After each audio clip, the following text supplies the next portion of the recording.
Olá amigos que acompanham a Atibaia TV. Hoje temos o prazer de receber aqui conosco o Dr. Fábio Silva Madruga, ele que é ginecologista, mastologista e obstetra. Doutor, estamos em outubro e temos no mês de outubro o Outubro Rosa. O que seria o Outubro Rosa? Bom, é uma iniciativa, né, desde 1990, iniciada nos Estados Unidos e que cada vez tem aumentado, né, de força, e que vem no intuito, né, de desmistificar, de incentivar a procura da mulher, né, por informações no intuito da prevenção e da detecção precoce, né, do câncer de mama. Eu acho que felizmente a informação tem chegado às mulheres, a procura tem sido grande, né? Não ainda o ideal, né? Muitas mulheres, principalmente no Brasil, não têm acesso à mamografia, não têm acesso às informações, portanto ainda temos muitos casos diagnosticados no momento avançado, né? Qual a porcentagem do câncer feminino, o câncer de mama mais comum, qual a porcentagem dessa? O câncer de mama é o tumor mais frequente da mulher, né? Nós temos aí no Brasil em torno de próximo de 53 mil casos para a expectativa para 2013, né? Então é uma incidência alta, né? E o intuito, então, no caso, seria fazer com que esses casos cada vez mais aparecessem de uma maneira inicial, uma maneira precoce, de forma que pudesse ser instituído um tratamento com segurança, né, oncológica, mas não esquecendo da parte estética. Doutor, virou moda seios grandes, muitas mulheres colocam silicone e tem essa dúvida, o silicone ele pode prejudicar de alguma forma, ele pode aumentar o risco de obter um câncer de mama ou isso não tem nada a ver? Não, a prótese de silicone bem indicada, né, tecnicamente bem inserida, eu não vejo não existe nenhuma contraindicação do ponto de vista de segmento, né, e muito menos aumento no risco do câncer de mama, tá? A questão da colocação, né, uma pessoa, um cirurgião plástico, ou até mesmo um mastologista, né, com formação e possibilidade de executar o procedimento. De preferência, a prótese colocada retromuscular, ou seja, atrás do músculo, ela tem uma facilidade maior na vigência de uma possível biópsia futura dessa mama, né, sob o risco de uma perfuração, de uma agulha, alguma coisa nesse sentido. Mais fácil também o segmento mamográfico, ultrassonográfico, né, das próteses colocado atrás do músculo. Essa é a recomendação, né, principal, mas com relação a aumento de risco, seria um dos mitos, né, que nós também temos o interesse aí em tentar diminuir, né? Eu te pergunto, como o homem tem a próstata e recomenda-se fazer exames de próstata a partir de uma determinada idade.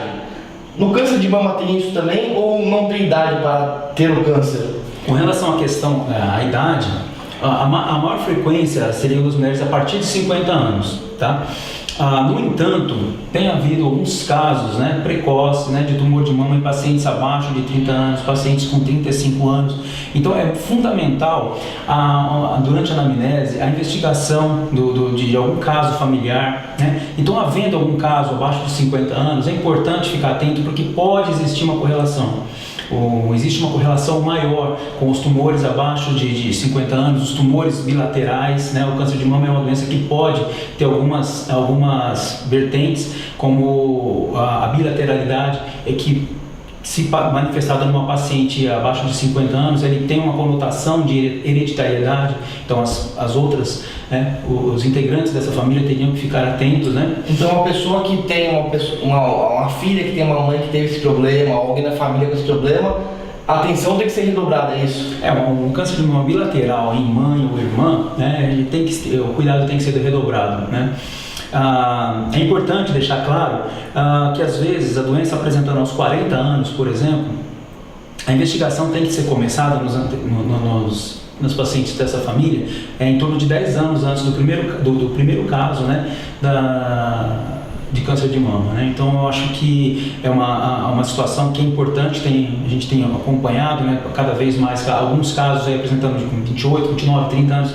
Então, tendo algum caso familiar, você puxa essa investigação um pouco mais precoce, né? O senhor disse de autoexame, que é muito importante a mulher fazer o autoexame, que seria se tocar os seios para ver se tem alguma diferença, como é que eu posso dizer, uma bolinha, alguma coisa, um carocinho, né?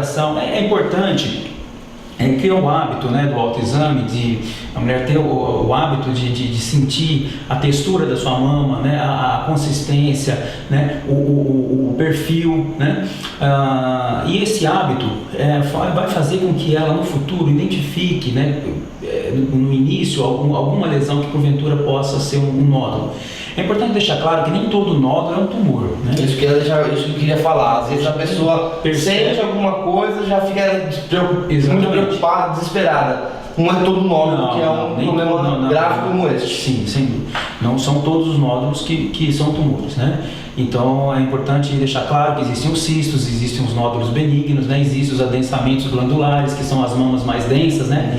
Então, daquelas pacientes que, por exemplo, das mulheres, né, no caso, que não tiveram a possibilidade não tiveram filhos ou que não amamentaram, né? Então essas mulheres têm uma quantidade de glândula, né, uma área maior, né? Então às vezes no período pré-menstrual forma-se um adensamento, né? Esse adensamento até persiste por um certo tempo. Então nem sempre tudo que se palpa na mama é tumor, né? Então é importante deixar muito bem claro isso, né? Para que não se haja um desespero, né? E essa é uma das nossas intenções, né? É desmistificar um pouco, né?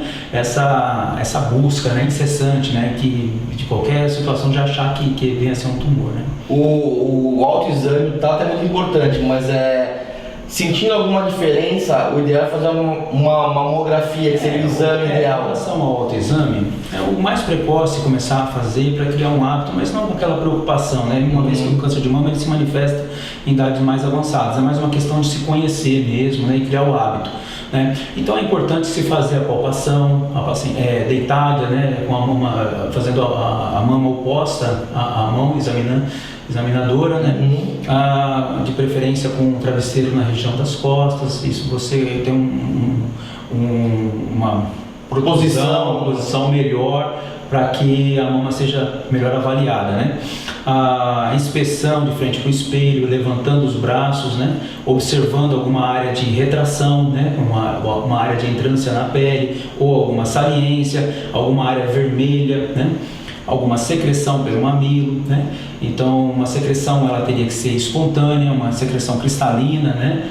Ou então sanguinolenta, né? Esse tipo de secreção é uma secreção que chama atenção pro tumor, né? Vamos dizer assim.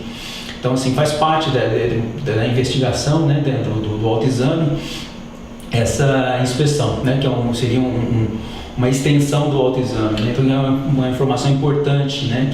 Que deve ser valorizada. Também é importante deixar claro que não são todas as secreções que estão vinculadas ao tumor, né? Existe uma frequência muito grande de secreção mamilar, né? Essa secreção, principalmente mamilar, é um pouco mais leitosa, bilateral, né? E normalmente associada à expressão, né? Ou até um pouco esverdeada, normalmente elas não trazem uma conotação de malignidade, né? Mas sempre é importante uma avaliação, mas uma questão a título de esclarecimento, né? No início o senhor disse que muitas pessoas deixam de fazer o exame com medo de descobrir alguma coisa. Acredito eu, como as outras formas do câncer, quanto antes descoberto, mais fácil o tratamento. E todos os cânceres hoje em dia nós temos tratamento para todos eles, né? Sim, sempre que detectado, né, no início, né, é possível o tratamento conservador, né, com um alto índice de cura.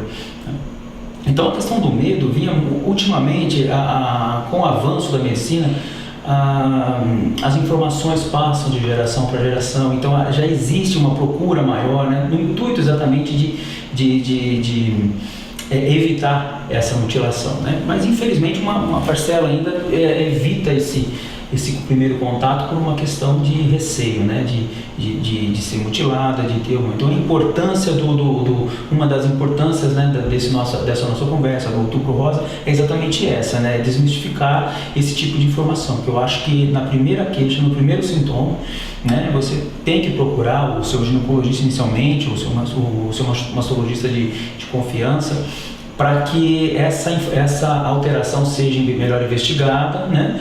E de repente pode ser uma simples alteração funcional da mama ou até mesmo uma doença mais séria.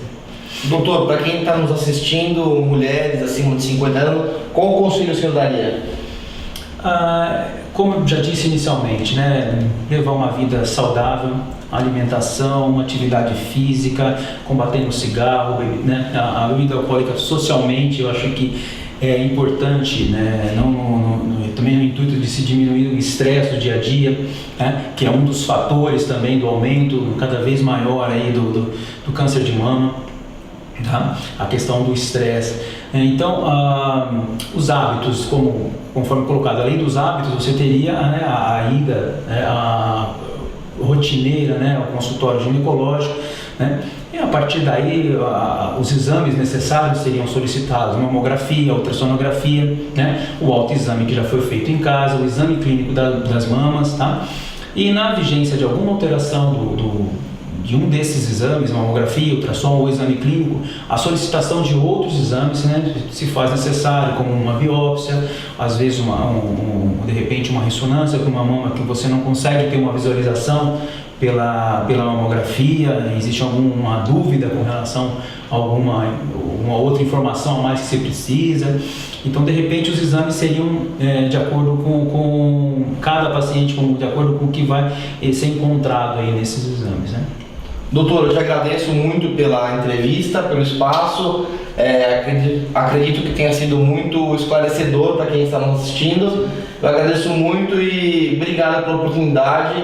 E vocês, mulheres acima de 50 anos que estão nos assistindo, faça os exames, faça o acompanhamento. E que, se caso haja algum problema, sim. Que seja resolvido o mais rapidamente possível, né? Sem dúvida, essa é a intenção, né? Para que se tenha uma busca incessante, né? Para que a detecção precoce venha a ser o nosso carro-chefe, né? O câncer tem cura, né? Uma vez que detectado precocemente, você tem a possibilidade de oferecer um tratamento com segurança oncológica, né? E estética aliada, né? Então você tem essa possibilidade. Então, eu acho que é importante deixar isso bem claro, né? Estimulando hábitos saudáveis, né?